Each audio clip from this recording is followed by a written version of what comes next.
Hello friends, જય શ્રી કૃષ્ણ. સ્વાગત છે તમારું માય કિચનમાં.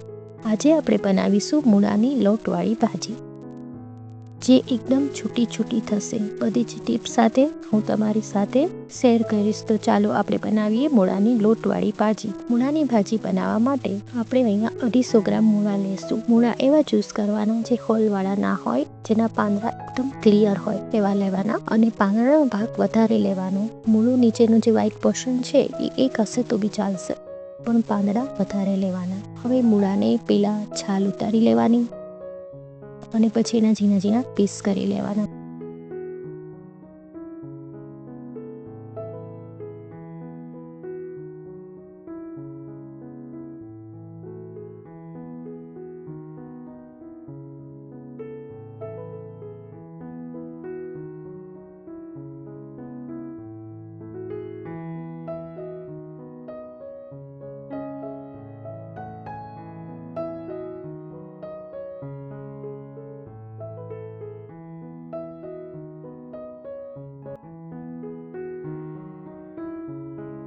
મૂળાના પાંદડાને પણ ઝીણા ઝીણા કટ કરી લેવાના.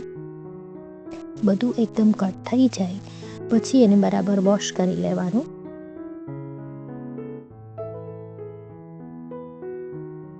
આ બધું જ બરાબર વોશ થઈ જાય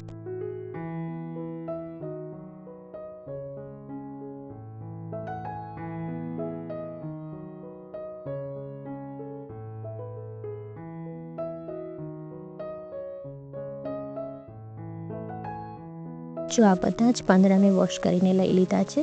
હવે એક હેવી બોટમની કઢાઈ મૂકવાની. નોનસ્ટિક હોય તો બેસ્ટ, નહીં તો હેવી બોટમનું લેવાનું.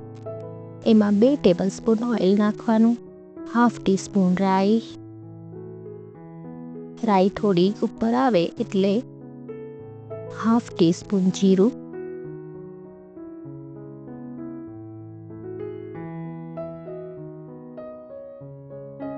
1/2 ટીસ્પૂન હિંગ. પછી જે આપણે પાન જે ધોયા છે તે નાખી દેવાના બધા.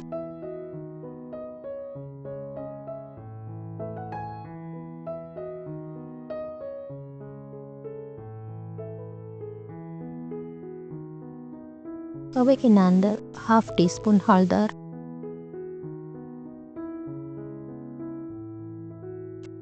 મીઠું સ્વાદ પ્રમાણે, 1 ટીસ્પૂન લાલ મરચુંનો પાવડર, 1 ટીસ્પૂન ધાણા જીરું પાવડર,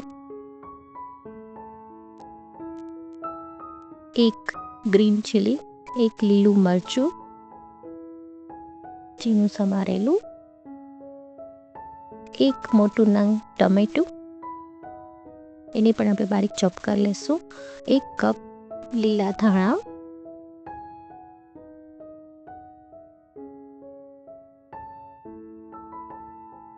2 ટીસ્પૂન ખાંડ,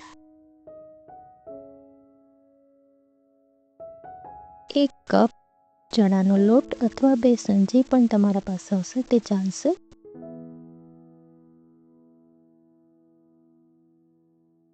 બસ હવે એને થોડું આવી રીતે સરખું કરી એને ઢાંકણ ઢાંકી દેવાનું. આમાં આપણે અંદર પાણી નથી નાખવાનું અને એને સ્લો ગેસ પર જ કરવાનું છે. પછી જ્યારે પાણીની ઓજ, જે ઢાંકણની ઓજ પડે એટલે થોડું થોડું બફાઈ જશે લોટ. પછી એને એકદમ હળવા હાથે હલાવવાનું છે.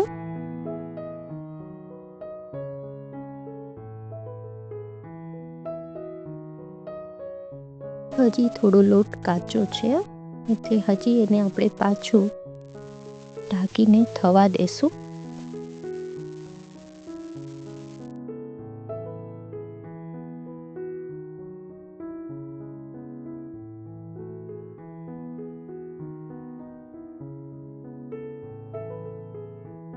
આ આખી પ્રોસેસ આપણે સ્લો ગેસ પર જ કરવાની છે.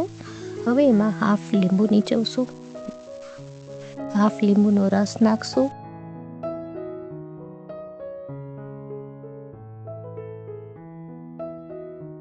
પાછું થોડું મિક્સ કરી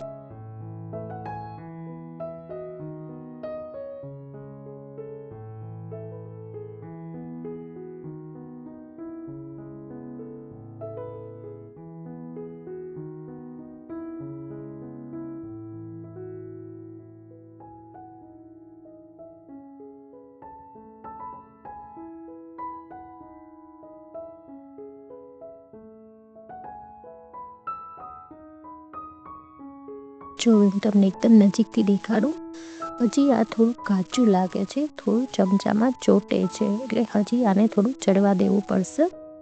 એટલે પાછું આપણે ઢાંકણ ઢાંકી અને એને 5 મિનિટ માટે ચડવા દઈશું.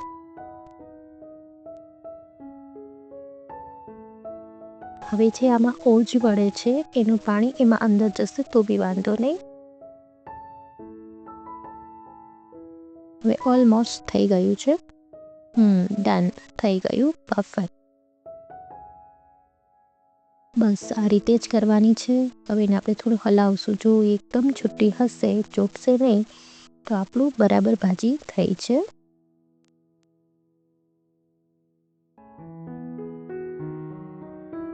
જો ચમચામાં બિલકુલ ચોટતું નથી. હવે ઇઝીલી પડી જાય છે, એટલે ભાજી પરફેક્ટ થઈ ગઈ છે.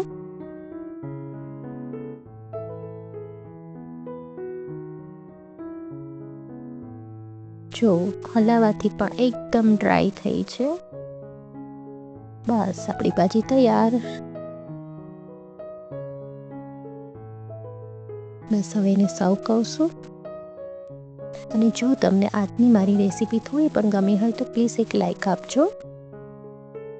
અને હજી સુધી તમે મારી ચેનલને સબસ્ક્રાઈબ ના કરી હોય તો સબસ્ક્રાઈબ કરી દેજો અને બાજુમાં આવેલી બેલ બટનને પ્રેસ કરી દેજો, જેથી આવનારા બધા વિડીયોનું નોટિફિકેશન તમને મળી જાય. Okay, bye bye.